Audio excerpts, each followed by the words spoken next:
हम इस वक्त किच्छा के सुशील कुमार तिवारी जी के घर पर मौजूद हैं और हमारे साथ एक बहुत होनहार बेटी जिन्होंने अपनी प्रतिभा का लोहा पूरे क्षेत्र में मनवा दिया, ना सिर्फ पूरे क्षेत्र में बल्कि पूरे देश में, पूरे प्रदेश में अपना लोहा मनवा दिया है। हमारे साथ हैं यूपीएससी की 46वीं rank holder Shambhavi Tiwari ji.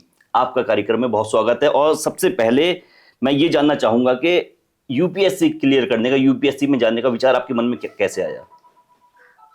College time के बाद करियर ऑप्शंस एक्सप्लोर करते हुए हमारे कॉलेज ने करियर काउंसलिंग कराई थी। वहाँ पे हमारे कॉलेज के एल्यूमिनाइज जो already Indian administrative service, police service में हैं, वो आए थे। उन्होंने हमें लेसन्स कंडक्ट कराए थे। तो उस गाइडेंस के दौरान मुझे पता चला कि एक बहुत अच्छा ऑप्शन है जिसमें मैं पब्लिक सर्विस में जा सकती हूँ। तब मैंने इसे एक्सप्लोर किया एंड फिर 2022 ऑनवर्ड्स फुल अपना टाइम देते हुए मैंने प्रिपरेशन स्टार्ट की। अच्छा, कॉलेज कौन सा था आपका? मैंने कॉलेज ऑफ टेक्नोलॉजी पन्नागर से किया है। अच्छा। गोविंद बल्लभ पंत यूनिवर्सिटी से in BTech electrical engineering. BTech, तो you are also engineer? Engineer, yes. Engineer, good good. तो देख सकते हैं कि इंजीनियर सिर्फ अपने ही क्षेत्र में नाम नहीं कमाते हैं बल्कि सिविल सर्विस में भी बहुत अच्छा नाम रोशन कर रहे हैं। तो इसी के साथ प्रिपरेशन कैसे किया आपने? पहले जब मैंने अपनी स्ट्रीम चेंज की इलेक्ट्रिकल इंजीनियरिंग से ह्यूमैनिटीज़ के सब्जेक्ट्स की तरफ, तो मैंने स्टार्टिंग में ऑनलाइन गाइडेंस यूज़ की। यूट्यूब पे बहुत सारा मटेरियल अवेलेबल है फ्री में। Apart from that toppers notes आपको मिल जाते हैं। तो मैंने अपने ऑप्शनल के लिए एंथ्रोपोलॉजी के लिए गाइडेंस ली थी, प्रॉपर स्ट्रक्चर्ड गाइडेंस। वहाँ से मैंने एंथ्रोपोलॉजी की तैयारी की, वो मेरा वैकल्पिक विषय था। उसके बाद मैंने अपना जनरल स्टडीज़ की तैयारी first of all NCERTs use की 11th-12th की। उसके बाद कुछ बुक्स आपकी तमिलनाडु टेक्स्ट बोर्ड की भी यूज़ की थी।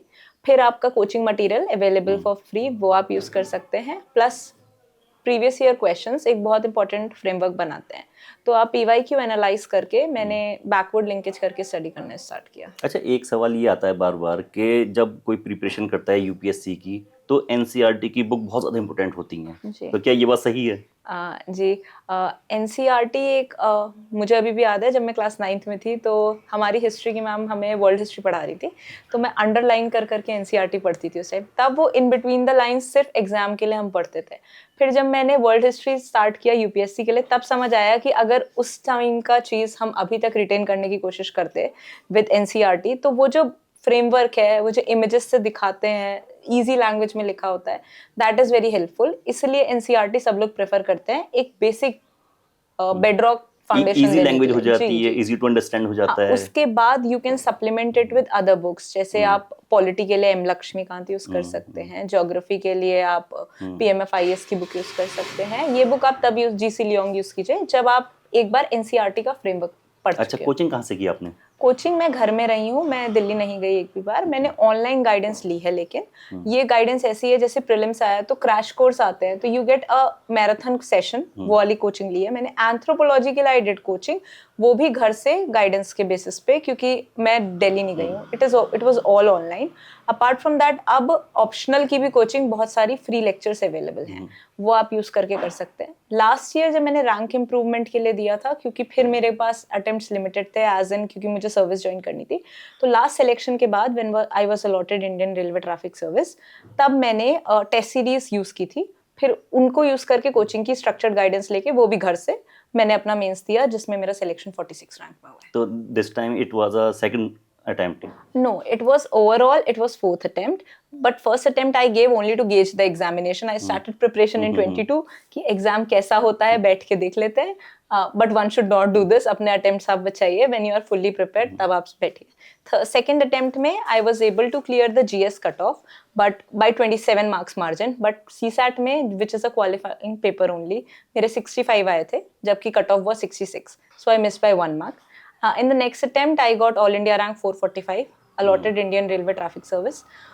In this attempt, 46 All India rank. अच्छा, इस वक्त आपकी रैंक 46 आई है, तो बहुत बड़ी बात है ये 46 रैंक आना। तो आपके पास अब ऑप्शन है, आप आईएएस, आईपीएस, आईआरएस, तो किसे प्रेफरेंस देंगी? सर, जब हम लोग इंटरव्यू की स्टेज पे जाते हैं, उससे पहले यूपीएससी हमसे प्रेफरेंसेस ले लेता है। उसके बेसिस पे मैंने सबसे पहली प्रेफरेंस इंडियन एडमिनिस्ट्रेटिव सर्विस करी है जी। तो मतलब आने वाली टाइम की डीएम साहिबा कंफर्म है, ये कंफर्म है। तो एक परेशानी होती है जब स्टूडेंट जब प्रिपरेशन करते हैं तो उनके सामने सबसे बड़ा क्वेश्चन ये क्रिएट होता है कि हमें भी तैयारी कैसे शुरू करनी है। कुछ कंफ्यूज हो जाते हैं, अच्छा गाइडेंस नहीं मिल पाता है, अच्छी कोचिंग नहीं मिल पाती है। देखिए स्कूल की एजुकेशन भी एक लेवल तक है जी। उसके बाद फिर उसे खुद ही आत्मनिर्भर बन के तैयारी करनी पड़ती है। इसमें कोचिंग का कितना रोल है, सेल्फ स्टडी का कितना रोल है और गाइडेंस का कितना रोल है? जब आप डिसाइड कर लें कि आपको इस स्ट्रीम में जाना है सर्विसेज की तरफ, वेदर इट इज़ यूपीएससी और एनी स्टेट पीसीएस, आप डिसाइड करें कि आपको ग्रेजुएशन किस मीडियम पे करना है, डिपेंडिंग अपॉन आपका ऑप्शनल क्या लेंगे आप यूपीएससी में। उसके बाद आप टॉपर स्टॉक देखिए। टॉपर स्टॉक मतलब आप यूट्यूब पे देयर आर मल्टीपल चैनल्स, वो आपको पूरी गाइडेंस देते हैं। Toppers they come, they give guidance, पूरा बताते हैं, पर सोर्स आपकी बुक लिस्ट होती है। आप उस बुक लिस्ट को यूज़ कीजिए, एक बार देखिए कि आपका इंटरेस्ट बन रहा है सर्विस में, अगर सब्जेक्ट्स में अगर नहीं बन रहा है तो आप एनसीईआरटी से पढ़िए। वही जो मैंने स्टार्टिंग में भी कहा था कि वो जो आपको 6th स्टैंडर्ड के बच्चे को समझाने के लिए वो किताब बनी है, ऑल ऑफ अ सडन आप कुछ सालों बाद ह्यूमैनिटीज पढ़ रहे हैं, तो सबसे बेस्ट रहेगा आप एनसीईआरटीज यूज कीजिए। यूट्यूब पे देयर आर मल्टीपल वीडियोस, वो एनिमेशन में भी टॉपिक सिखाते हैं, वो भी आप यूज कर सकते हैं। बाकी पहली रीडिंग में कभी कभी आपको सब्जेक्ट्स इंटरेस्टिंग ना लगे, it is possible, very much possible, then you just go for a second reading. तब आपको हैंग मिलने लगता है सब्जेक्ट्स का कि क्या किस टाइमलाइन में। Just take the example of history, तो पहली बार आपको याद नहीं होगा जब आप पढ़ेंगे, इंटरेस्टिंग भी नहीं लगे मे बी, जब लेकिन आप सेकंड टाइम उस सब्जेक्ट को रीड करेंगे तब आपको एक टाइमलाइन क्लैरिटी के साथ समझ आएगी, फिर आपको सब्जेक्ट में इंटरेस्ट आने लगेगा। And this is how you do it with consistency, revision आप करते रहें तो याद होता रहेगा चीज। What was your schedule of study? मेरा मेरा तो थोड़ा कहते हैं ना कि सुबह सुबह 4 बजे उठना, ब्रह्म मुहूर्त में उठना, दिन भर 18-18 घंटे पढ़ाई करना। हाँ, मतलब I won't lie, I am not an early riser, मैं लेट नाइट पढ़ती हूँ। मेरा इस दिन शुरू होता था अराउंड 10-11 बजे जब मैं उठ रही हूँ सुबह, and then it go went up to around 3-4 around. और उसमें आपके पास डेली चोर्स हैं, आपको वो तो करने ही हैं। उसके अलावा आप टारगेट्स बना लीजिए, 2-2 घंटे के स्लॉट्स ले सकते हैं और फिर उसके बीच में ब्रेक डाल लीजिए ताकि मोनोटोनस ना हो। बट टारगेट आपका कंप्लीट होना चाहिए लास्ट दिन, मतलब you are going for the next day, तो आपको एक रात पहले ये रिग्रेट ना हो ये मेरा टारगेट रह गया, I have to continue it on the next day. वो उस दिन खत्म हो जाना चाहिए वो टारगेट जितना है आपका, फिर चाहे आपका टारगेट 5 घंटे में खत्म हो रहा हो, वेदर इट इज 8 आवर्स। एक घर में रहने वाली एक फीमेल के लिए जी तो ऑब्वियसली सी बात है कि और ज़्यादा मुश्किल हो जाती हैं, क्योंकि अच्छा माँ बाप कहते थे आपसे पढ़ने के लिए या आप खुद ही पढ़ने बैठ जाया करती थी? मेरा थोड़ा इसमें डिफरेंट रहेगा, मतलब मेरे पेरेंट्स घर पे नहीं रहते थे, तो मुझे खुद ही, अगर वो नहीं कहे मैं इस चीज पे नहीं रुक सकती थी कि वो मुझे बार बार इंसिस्ट करें कि बेटा पढ़ो, तो मेरे को खुद ही पढ़ना है। और इंटरनल मोटिवेशन जब रहेगा तो आप खुद पढ़ेंगे, कि फियर भी है और मोटिवेशन भी है सर्विस का, तो दोनों में है। आपको खुद पढ़ेंगे तभी आपका हो पाएगा, अदरवाइज बार बार एक्सटर्नल मोटिवेशन ज्यादा टाइम तक सस्टेन नहीं कर पाता है आपको। अभी आप करंट में क्या वर्किंग वुमेन थी या फिर? लास्ट ईयर मेरी रैंक के बाद I went for my foundation course as well, and मैंने अपनी ट्रेनिंग की है, फिर अब ये रिजल्ट आ गया, so I will now switch my service. जो स्टूडेंट्स प्रिपरेशन कर रहे हैं जी। उनके लिए अगर आपसे कहा जाए कि भाई एक कोई मूल मंत्र दे दीजिए, क्योंकि आप 46 रैंक होल्डर हैं, तो क्या मूल मंत्र देना चाहेंगी? मेरा तो मूल मंत्र ही ये था कि आप परसिवरेंस के साथ लगे रहो। There is nothing which hard work can not beat. Discipline yourself before, to be honest, the world disciplines you, the exam disciplines you. अगर आप स्टार्टिंग से ही डिसिप्लिन तरीके से रहेंगे, कंसिस्टेंसी, रिविजन रखेंगे, तो रिजल्ट्स पॉजिटिव आएंगे। If you go lakhs on it, मतलब डिसिप्लिन में आप नहीं रहेंगे, तो फिर रिजल्ट्स आपके फेवर में नहीं आएंगे। फिर आपको रिग्रेट होकर आप डिसिप्लिन में जाए, उससे अच्छा इंटरनली मोटिवेटेड होकर स्टार्टिंग से डिसिप्लिन फॉलो कीजिए, वो आपको सर्विसेज में भी काम आएगा। And there is nothing that hard work can not do. आप परसिवरेंस के साथ बस लगे रहिए, अप्स डाउन्स होंगे, बट ये सोचिए कि वो स्टेपिंग ब्लॉक हैं, एज एवरीवन सेज, कि आज जैसे मेरे भी फेलियर्स थे, अगर मैं उनको वहाँ मतलब हर्डल समझ के रुक ही जाती तो I could not have over. Failure के बिना तो सक्सेस का मजा भी नहीं है, मजा भी नहीं आता। अच्छा, किच्छा एक छोटा शहर है, हाँ जी। ठीक, छोटे शहर के जो प्रिपरेशन करने वाले स्टूडेंट हैं, कैंडिडेट हैं, तो उनके लिए क्या क्या परेशानी हो जाती हैं, आपने फेस की होंगी? बहुत सारे इश्यूज हैं, मतलब जब आप एरियाज में कोई तैयारी नहीं कर रहा होता है तो मटेरियल भी अवेलेबल नहीं होता है, आपको जैसे यूपीएससी की प्रिपरेशन में फोटोकॉपी वाला necessity is very much, but यहाँ पे थोड़ा इंफ्रास्ट्रक्चर में मतलब शॉप्स में उसका इशू है, बट मटेरियल नहीं है, तो आप इसका भी एक सोल्यूशन है। There are multiple book shops which are selling the notes online, तो आप फोटोकॉपी वाले शॉप से भी ओआरएन से सामान मंगवा सकते हैं। They will just send you the copy, plus digital notes मिल जाते हैं आपको, then get it printed yourself. बाकी लाइब्रेरी वगैरह किच्छा में एटमॉस्फेयर आई हैव सीन कि 1-2 स्टडी लाइब्रेरी खुली हैं, तो that is a very good step कि जब आप देखते हैं कि आपका पीयर पढ़ रहा है तो फिर आपको लगता है कि he is doing it, I should also. उसी सवाल पे मैं आने वाला था, क्योंकि देखिए जब प्रिपरेशन करते हैं तो एक चीज होती है कंपटीशन वाला एटमॉस्फेयर, जैसे दिल्ली, इलाहाबाद या लखनऊ में जो कंपटीशन वाला एटमॉस्फेयर बन जाता है कि इसने इतनी तैयारी कर ली है, मेरी इतनी पीछे रह गई तैयारी, तो अब छोटे शहर में वो चीज़ अवेलेबल नहीं हो पाती। आप खुद को ये समझते हैं कि मेरी ही तैयारी सबसे ज़्यादा सुपर है, मैं सुपीरियर हूँ, तो इस चीज़ को आउटकम किस तरीके से करना है? आप जो कह रहे हैं कंपटीशन वाला, to a certain extent is right.